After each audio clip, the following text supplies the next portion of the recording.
어서오세요. 사람 사는 집입니다. 지난 편에서 골조가 장맛비에 쫄딱 젖었죠? 오늘은 비 맞은 자재들의 함수율을 체크해 볼 텐데요. 그건 잠시 뒤에 보여드리고요. 그 전에 먼저 집의 뼈대, 골조를 마무리하겠습니다. 먼저 외부 비계를 설치하고 주변에 현장의 먼지가 날아가지 않도록 막아주는 분진망도 설치해줍니다. 비계는 건물의 바깥쪽 작업을 가능하게 해주는 작업용 이동 통로고요. 1층이 완료될 즈음에 설치가 돼요. 보기엔 그냥 파이프들 대충 엮어놓은 것 같아도 저 위에 무거운 벽돌 같은 건축자재도 올리고 강한 바람에도 버티는 튼튼한 구조물입니다. 다락 장선도 외부에서 접근 가능해져서 작업이 훨씬 편해졌네요.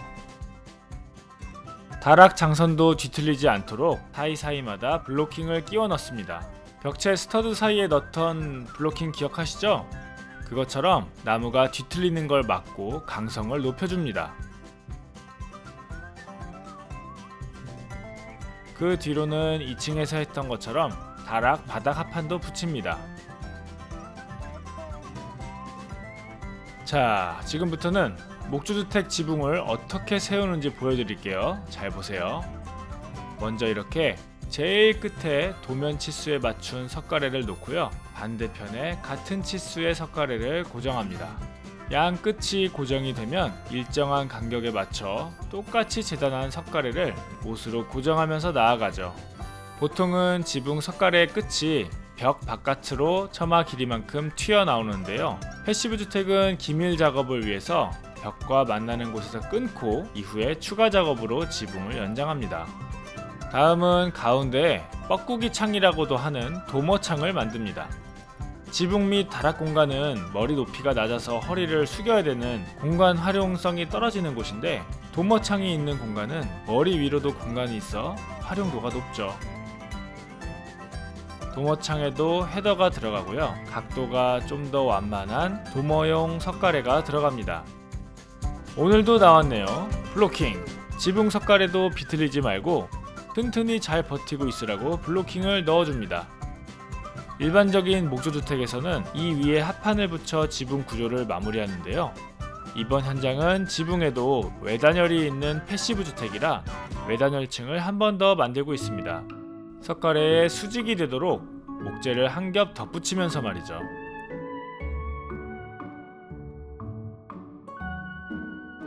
멋진 목수팀이 지붕 작업을 할 동안 저와 경표씨는 창문 모양에 맞춰 합판을 따내고 보강용 금속 띠철물을 박았어요. 이젠 지붕 위에 통기층을 만듭니다. 저 검정색 비닐 같은 게 지붕용 투숙방수지예요. 저 막으로 습기는 빠져나가지만 빗물은 침투하지 못하게 하는 방수지입니다.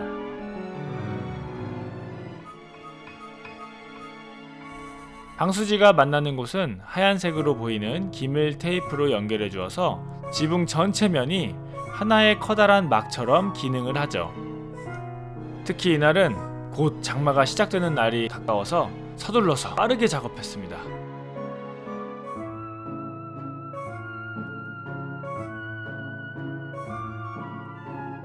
짜잔! 드디어 지붕 골조와 투숙방수지가 완성되었습니다. 멋있죠? 여기까지 하면 골조는 어느정도 끝이 났고요. 젖었던 자재들의 함수율과 두께를 체크해 보겠습니다. 지난 주말 토요일날 비가 엄청 많이 왔었는데요. 어제는 비는 안 오고 조금 바람이 있었고 오늘은 햇빛이 나서 이렇게 잘 마르는 중입니다. 함수율 테스트와 두께 변화를 한번 볼 텐데요. 함수율을 먼저 볼게요. 여기가 구멍이 커서 대구부가 커서 비가 많이 들쳤었던 흔적이 이렇게 있죠. 네. 그러면서 이 부분은 이제 물을 많이 먹었는데요. 물을 먹고 아직 마르기 전 상태의 나무는 함수율이 몇 %가 나오나 보여드리겠습니다.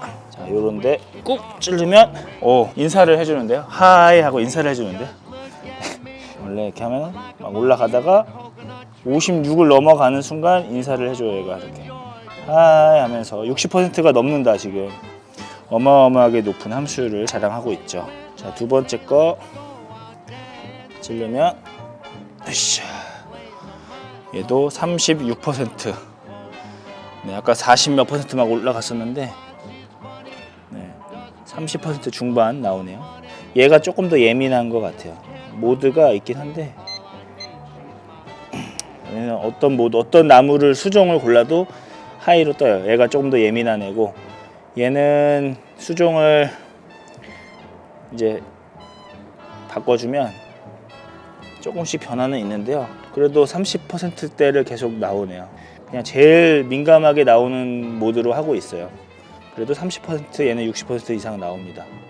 자, 이런 나무 상태인데 합판 이 동화 구조용 모드 한번 먼저 볼게요. 자, 투스방수지를 설치하지 않고 주말 동안, 이틀 동안 비를 맞은 벽입니다. 자, 먼저 첫 번째 거. 자, 11.3% 나오고요. 예, 갈게요. 안 들어가. 밀도가 높아서 안 들어가요. 오케이. 13%, 12%대, 12%, 12.7 계속 내려가네요. 네, 12.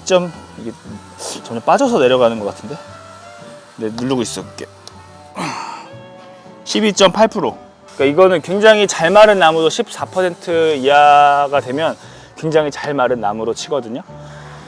같은 시간 OSB는 어떻게 되는지 한번 볼게요. 이 바닥 합판, TNG 바닥 합판인데요. OSB를 찍어 보겠습니다. 얘는 쑥 잘 들어가요. 여기서는 18%. 얘가 좀 예민한 애라서 얘는 좀 더 나올 거예요. 자, 보세요. 얘는 31%까지 올라갑니다. 그러니까 같은 시간 비 맞고 지금 같은 시간 건조가 됐는데 얘는 13, 12 그랬고 11, 12 그랬고 얘는 30%가 넘습니다. 여기 다른 데 한번 찍어 볼까요? 봐봐요. 얘도 40% 넘네.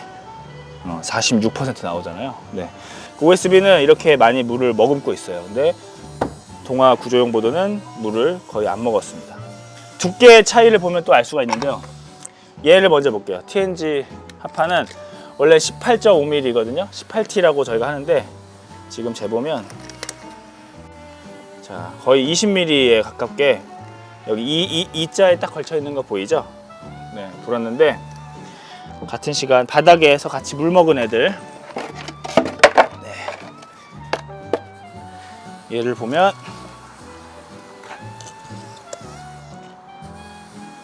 여기 보여요? 지금 12mm 원래 제품이 12mm거든요. 네, 12mm 두께 변화가 없는 것을 볼 수가 있습니다. 네, 바닥에 제가 찍은 영상 보시면 바닥에 계속 물 이채로 먹은 합판들이에요, 애들이. 그리고 요건 이제 지붕에 들어간 WSB.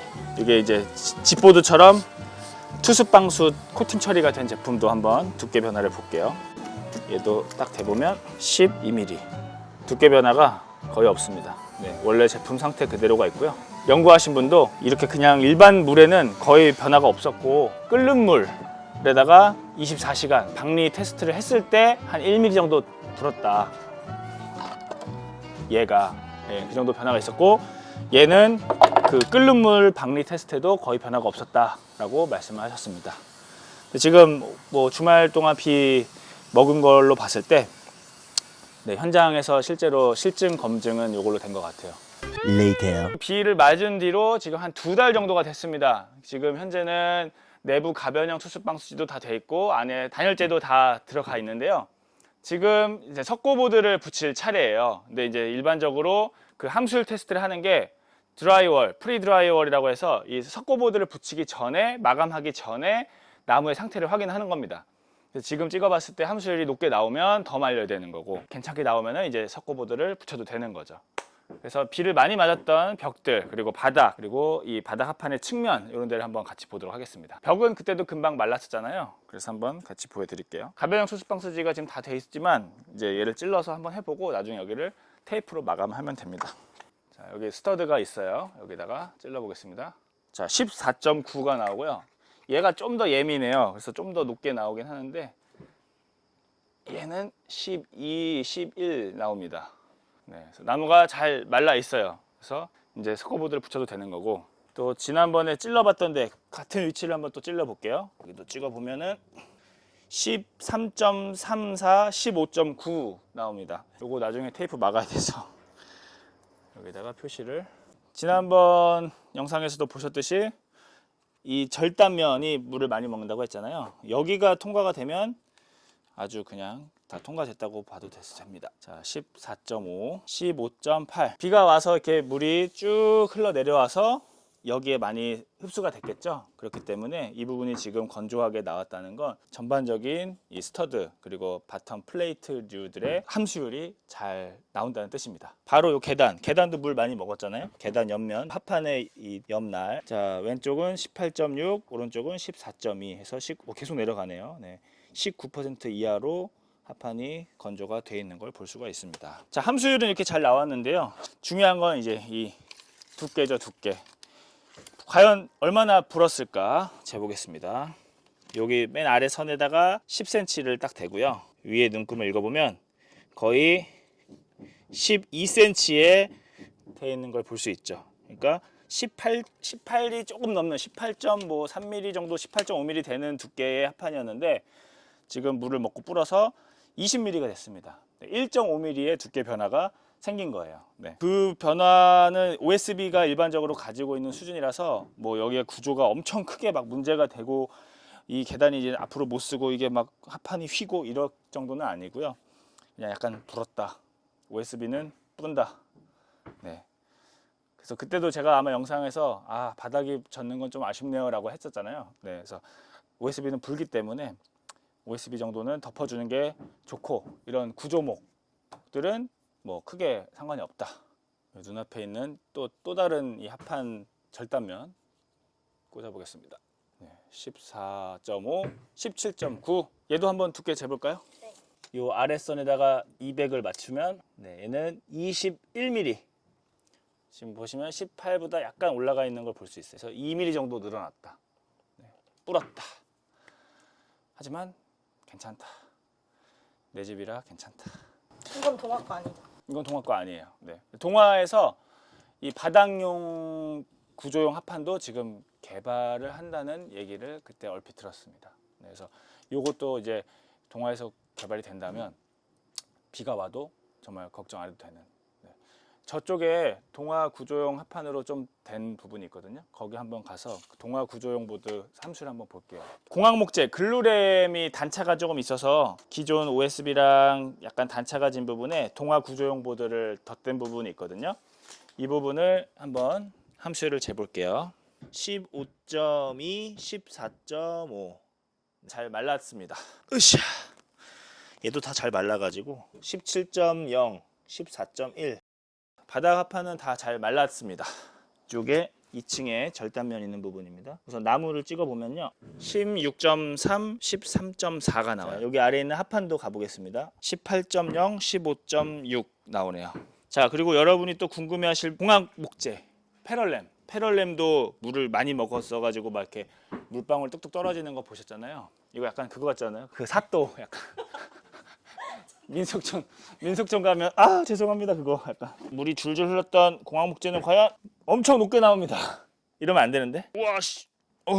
자, 20%가 둘 다 넘었어요. 21.5, 26%, 25.9, 8, 25.6 이렇게 좀 떨어지긴 하는데 공학 목재는 물을 머금고 있네요. 아까는 주황색 19% 될 때는 주황색까지 되는데 지금은 25% 떠가지고 빨간색이 됐어요. 이 불빛이. 자, 옆에 한번 더 좀 아래로 물이 처지니까 좀 더 아래를 찍어 볼게요.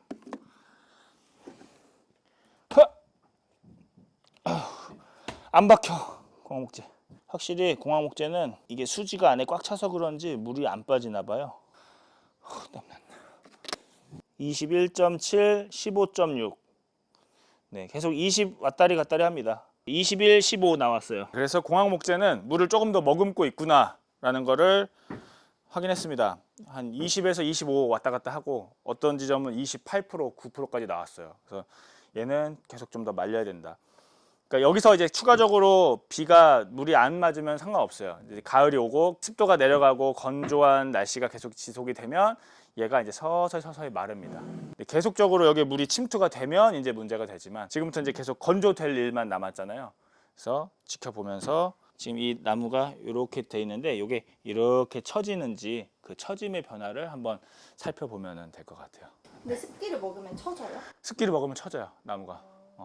그리고 천장 석고도 그렇고 나무도 그렇고 습기를 먹으면 분당에 오래된 아파트 가보면은 천장이 이렇게 쳐져 있어요. 네, 그게 오랜 시간 동안 습기를 먹으면서 얘가 처져가지고 그게 이제 운이 나쁘면 내가 그 집에 살 때 우두두둑 사고가 나는 거지. 네, 그래서 저도 한번 분당 인테리어 할 때 눈으로 볼 땐 괜찮아 보였는데 자로 재보니까 막 저 벽 끝이랑 집 그 방의 가운데가 거실의 가운데가 한 2cm, 3cm 차이가 나게 이렇게 처진 적이 있었어요. 네, 그래서 그냥 돈 안 들이려면 그냥 석고 그냥 그대로 거기다 도배만 해도 되지만 언제 떨어질지 모르고 언제 쳐질지 모르잖아요. 그래서 그때 건축주분이랑 얘기해가지고 다 털어버리고 새로 천장을 싹 했던 기억이 있습니다. 가져온 김에 벽 한번 여기저기 더 꽂아보죠. 자, 이번엔 아까 했던 벽의 반대쪽 벽이에요. 네, 여기는 과연 어떨지. 지금 나무 스터드가 여기 있습니다. 찔러주면은 역시 스터드는 항상 잘 말라 있어요. 네. 11.5, 14.2.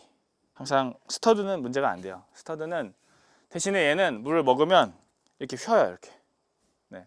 함수율은 괜찮은데 물을 한번 먹고 나면은 이렇게 나무가 비틀려 있는 경우들이 있습니다. 그래서 그런 애들은 이제 골조하다가 비틀려져 있으면은 떼면 돼요. 걔는 갈아주면 돼요. 걔는 시간이 지나면 언젠가 물 습기가 많아져가지고 얘가 이렇게 비틀릴 수도 있잖아요. 그 비틀린 애들은 미리 골라주는 그 과정이라고 생각하면 됩니다. 그래서 골조할 때 비가 좀 맞는다고 해서 너무 걱정하지 않으셔도 되고요. 맞았지만 이제 안 마르면 나무가 썩고 곰팡이가 피지만 나무가 바람에 잘 마르고 햇빛에 잘 마르고 하면 이렇게 아무 문제가 되지 않습니다.